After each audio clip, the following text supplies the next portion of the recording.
Vitamin C plays an important role in keeping us healthy. Most mammals produce it in their livers, so they never suffer from a lack of it. Curiously, however, some mammals such as humans and apes cannot do so. What happens when you lack this important vitamin? You might see black and blue marks on your skin. Your teeth could suffer too. The pink area around them might become soft and bleed easily. These are just a couple of good reasons to eat plenty of fresh fruits. The word drug means anything that, even in small amounts, produces changes in the body, the mind, or both. This definition, however, does not clearly separate drugs from what we usually think of as food. The difference between a drug and a poison is also unclear. All drugs become poisons in large amounts, and many poisons are useful drugs in carefully controlled amounts. Is alcohol, for instance, a food, a drug, or a poison? It can be any of the three, depending on how we use it.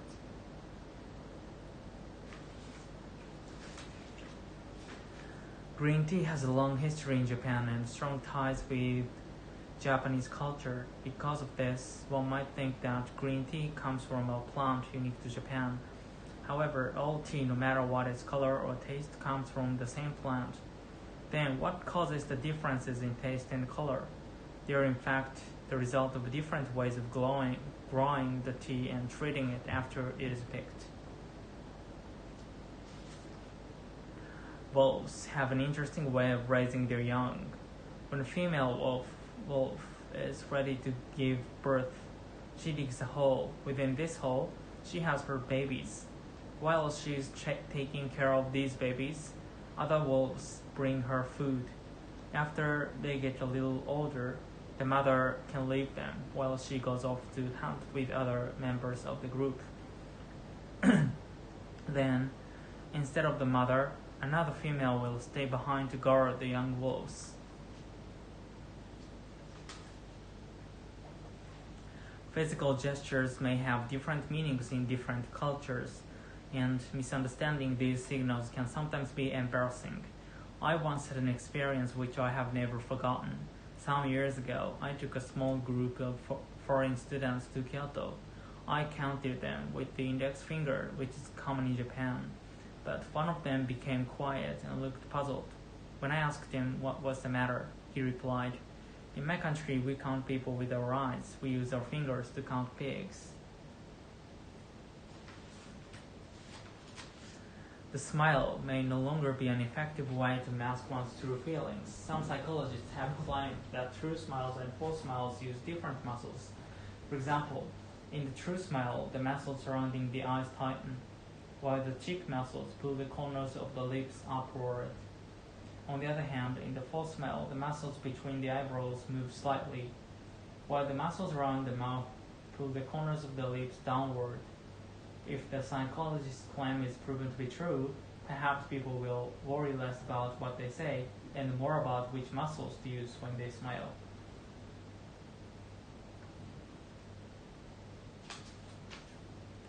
When English-speaking people talk about hot food, are they saying the food is spicy like curry? Or are they talking about its temperature as in hot coffee? These two different meanings of hot may seem confusing to Japanese students, but as a matter of fact, the word is the right one for describing the way the body responds to spice and heat. A simple explanation would go something like this. When we eat or drink, the same nerves in the mouth react both to spicy chemicals in food and to a rise in temperature. The English expression therefore reflects this fact about the human body.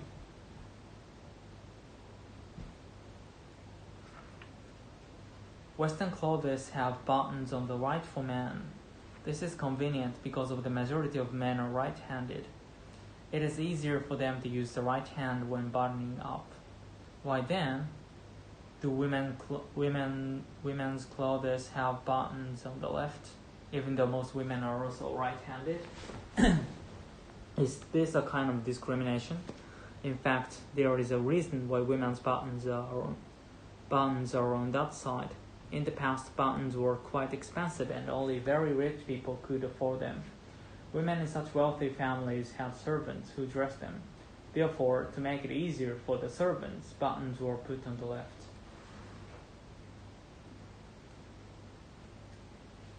The color purple has often been regarded as a symbol of wealth and power, but the dye used to produce it did not have an elegant beginning. An ancient people living along the coast of the Mediterranean Sea first discovered how to make the dye from murex snails, small sea animals with hard shells. Unlike other snails, murex snails give off a strong-smelling liquid that changes color when it comes into contact with air and light. From this liquid, the people produced a purple dye. If we visit the places where the dye was produced, we might still be able to see the shells of murex snails. Let us hope we cannot smell them.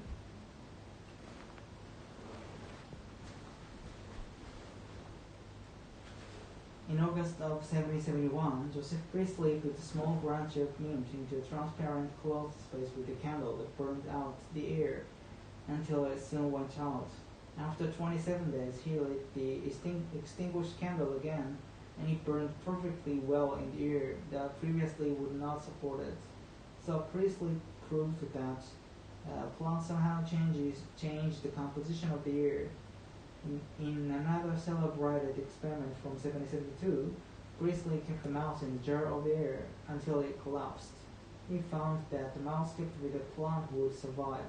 These kinds of observations led Priestley to offer an interesting theory that plants restore to the air whatever breathing animals and burning candles remove, what was later coined by Lavoisier oxygen.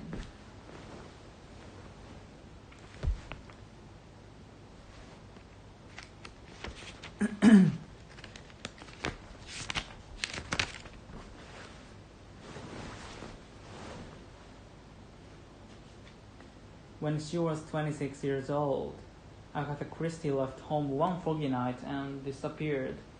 The next morning, her car was found halfway down a grassy bank with its food stock in the bushes. The police found her fur coat in the car, but there was no sign of her. What they suspected was attempted suicide because her marriage was seriously troubled at the time.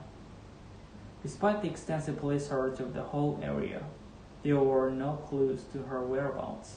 But then, 11 days after her disappearance, the head waiter at the hotel in North Yorkshire noticed that one of the female guests looked similar to the newspaper photos of the missing novelist.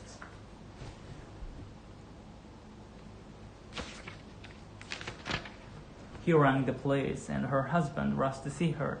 To his surprise, however, Agatha acted like a completely different person and didn't seem to recognize her husband. He thought she had suffered a memory loss to distress. In fact, it was a distressful incident for Agatha and was followed by their divorce. But ironically, the incident made her a best-selling novelist.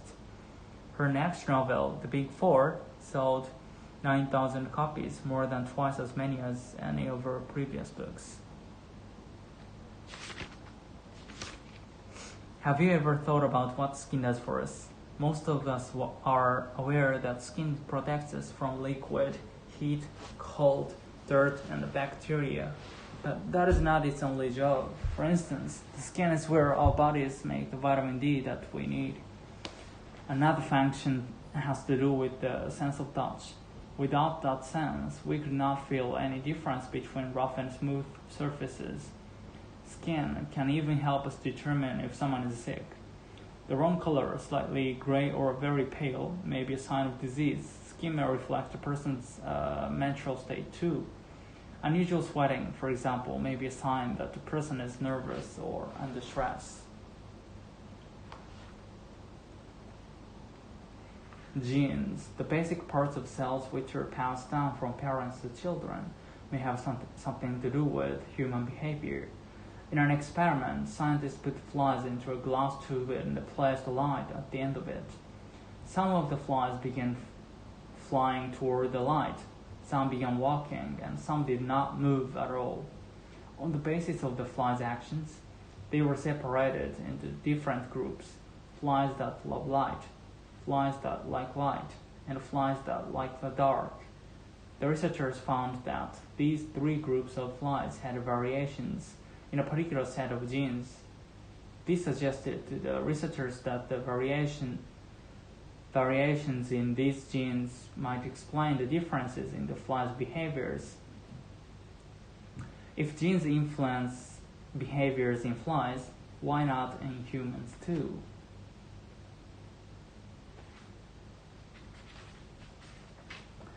There are many benefits of reading books aloud to young children. First, reading aloud is a wonderful opportunity for parents to spend time in close contact with their children.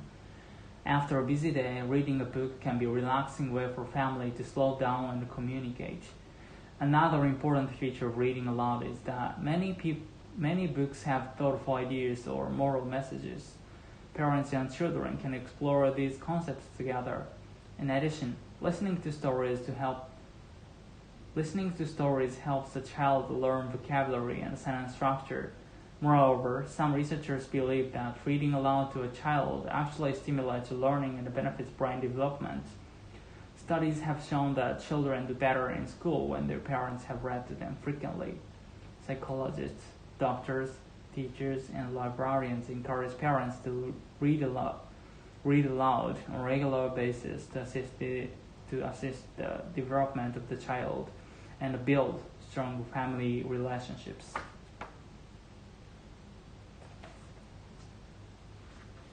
Every day, millions of people in offices, supermarkets, and factories worldwide hear background music. For most background music, the soundtracks have been carefully selected to change human behavior.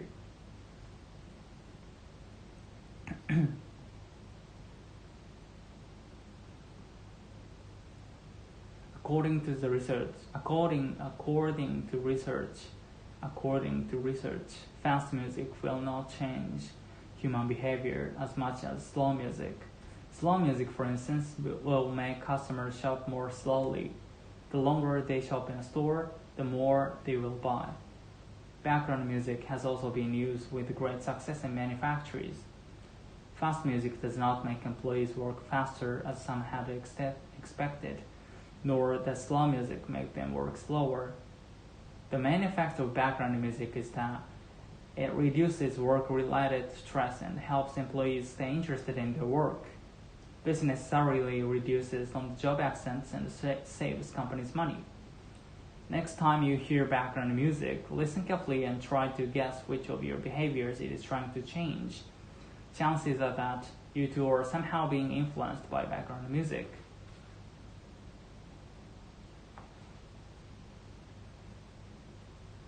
A zoo in Nagano Prefecture will start a 24-hour web service showing zoo animals. The service, called the Digital Animal Park, will allow people to watch the animals' night activities. It is the first time in Japan for a zoo to start such a web service. 15 cameras will be installed in the zoo, and 12 kinds of animals, including a Bengal tiger, a black bear, and a kangaroo, will be shown on the web. They were selected by the zookeepers because of their interesting behavior and popularity among visitors. Zoo officials said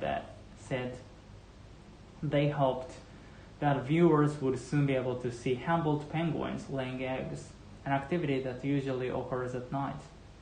Pictures of each of the animals are also available on the website, and the zoo officials hope that images of the animals will be used in science classes at school. I hope interest in the animals will grow and more people will visit the zoo. We also want to discuss new roles for zoos, like education and environmental protection, a zoo official said.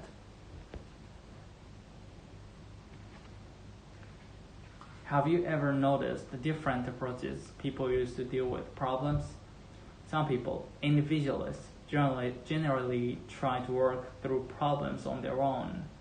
Other people, cooperators, tend to approach problem solving as a group matter.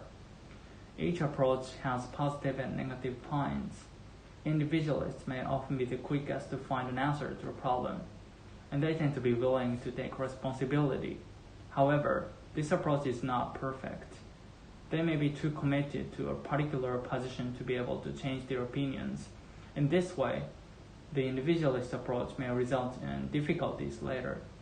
Cooperators are valued as much as team members in sports or school or work. Are valued as team members. They tend to be flexible enough to recognize the importance of other points of view when problems arise. This approach, however, can take a long time, which may lead to delays in solving problems. Such difficulties sometimes cannot be avoided with the cooperator's approach. We should learn to recognize the different approaches to dealing with problems. This knowledge can help us build smoother relations between people with different approaches to problem solving.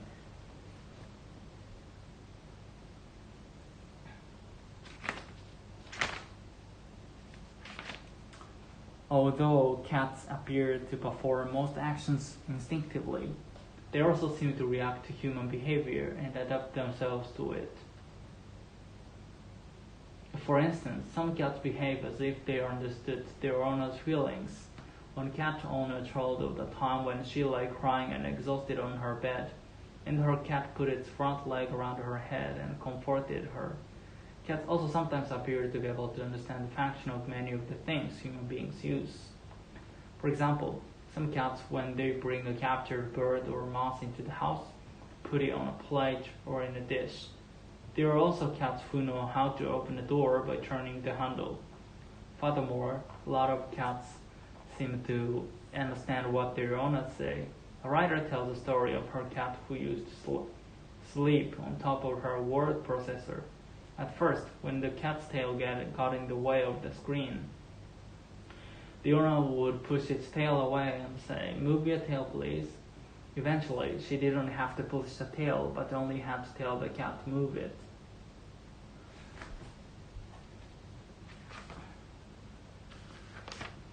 Children absorb parental worries, often without or even knowing it.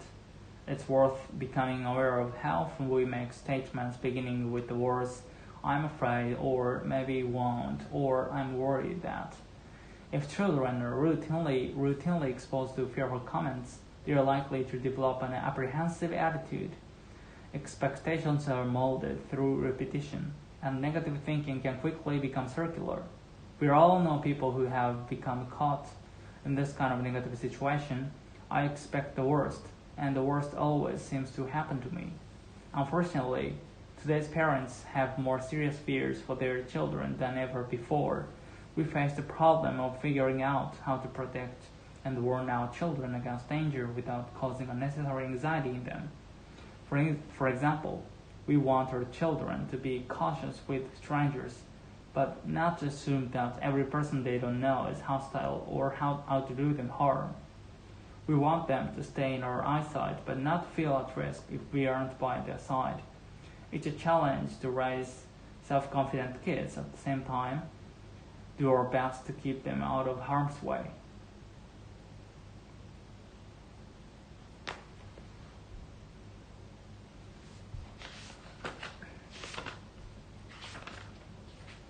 English is a language with an enormous number of words, but how many English words are there? Most dictionaries used by college students have about 200,000 words, while most full-length dictionaries have about 300,000 words to 600,000. Meanwhile, an organization called the Global Language Monitor positively claims that there are exactly 988,968 English words. But counting the number of words in English is not an easy task. First of all, many words that we use in English today were originally words in other languages. Should the words sushi or tsunami be considered English words now that they're frequently used? Then, there is the question of words that were used a century ago but are no longer used today. Should they be counted too? What about words that are only used in certain regions of a country.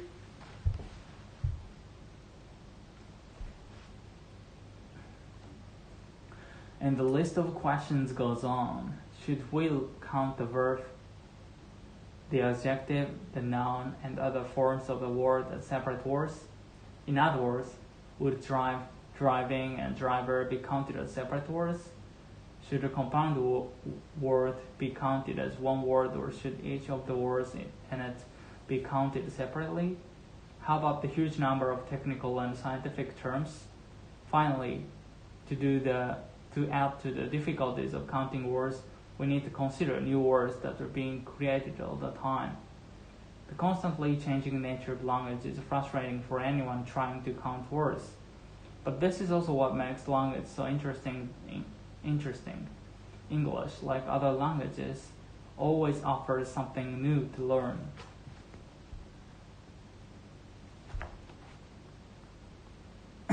There is much debate on the origin of the game of football. The Japanese and Chinese claim to have invented a sport similar to modern soccer many centuries ago. Both established in roughly 1004 BC. Kemari and its Chinese version Tsuchu vie for position as the oldest soccer-like sport. In comparison to modern soccer, the Japanese game of Kemari was a game that used a large ball stuffed with sawdust. This version used a field which was set up by choosing 4 trees. These trees were usually cherry, maple, pine, and willow. Many large houses in Japan would grow these trees to make a field for Kemari. Kemari was normally played with 2 to 12 players. China's version Tsuchu involved the players hitting a leather first-up ball into a small hole. As in soccer, no player could use his hands during play. It was considered an honor to be part of a team. The first international soccer or Tsuchu match is believed to have been held in China around 50 BC.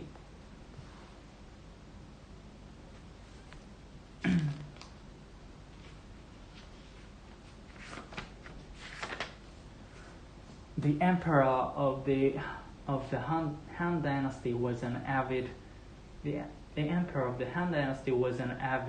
early player and a fan of Tsuchu.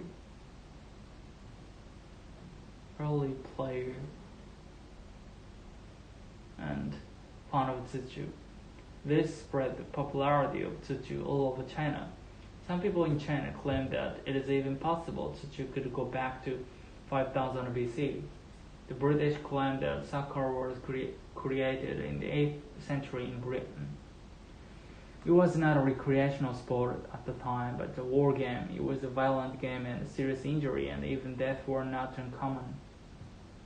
It was not until 1815 when Eton College set up a series of rules for the game that it became a less violent sport.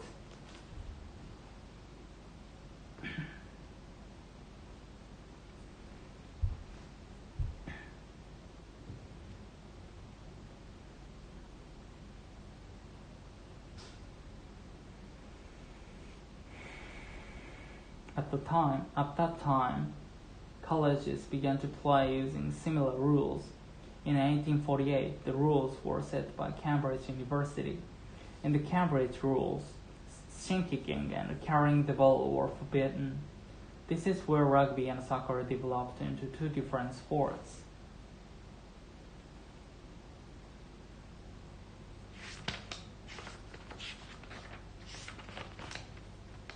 The past 30 to 40 years have seen a huge increase in the number of children who suffer from allergies, and the scientists are still looking for the explanation.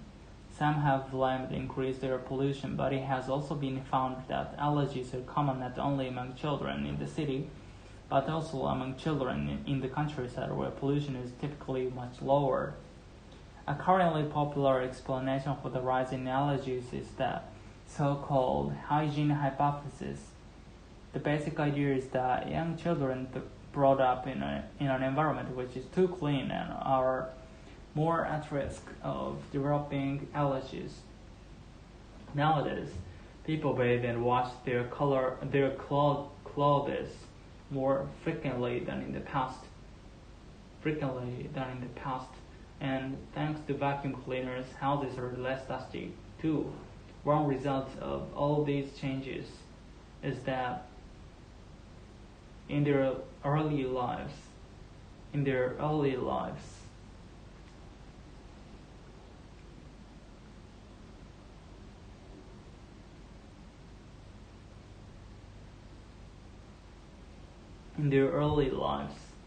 children are exposed to fewer allergens, substances that can cause allergies, and this means that their bodies cannot build up natural immunity to them. Simply put, exposure to allergy-causing substances is necessary for natural protection against them to develop.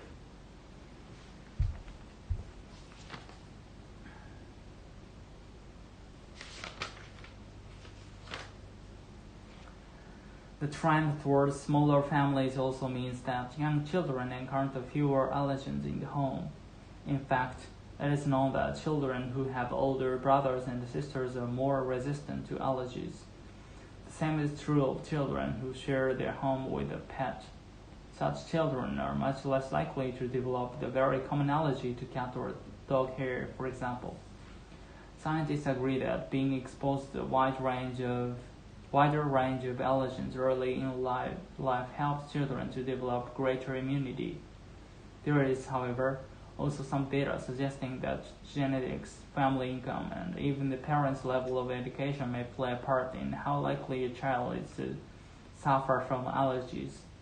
Thus, although the hygiene hypothesis is an important area for research, we cannot yet be sure that too much attention to cleanliness is the only explanation for the enormous rise in the number of allergy victims.